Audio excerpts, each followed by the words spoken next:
Pendiami ke channel Banwan Rak Kubor Baman Lakasmi. Keren berlok ini kalau organik ke sim organik kelak di bagi Arden persen BPP kalau le kamenta kalau way identity dong kita gundil ini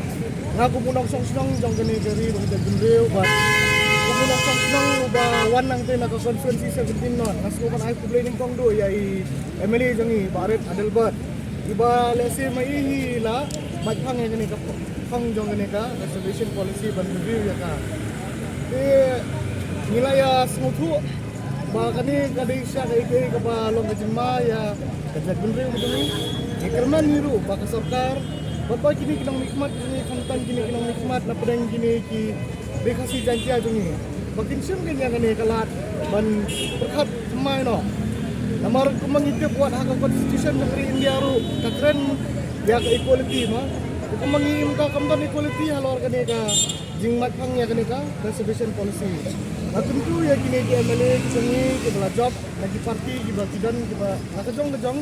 walau minta kita punya uniform jong parti kita fair mereka bakat do ke uniform jong kerja benriu kedai ke baki hak pamla dan weng ya ka nah tak kadau akan ni kesin nah aku muwe ni kisamla akar pakin bagi nang nikmat kijongi kin perkat kin klet ya ke parti baki kidon rei kin perkat namta kalau we jong kisamla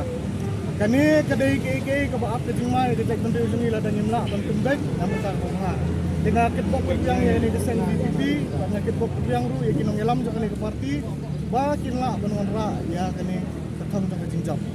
semua banong tanggawai kamsyang hakata kabakiong nakakitin pareng kabakile politics ada kismo bakani kadai katingile politics ay makiru kinmi samadan namar bakani kadai isu wakta om ya kanu political party kakta ay kalawi jong samla gi jongi makiru kila ban le kum gini kijing pengi persya ya kene kijing sa kembor abreng kene reservation policy dia ngamong banong bakani kadai ka politics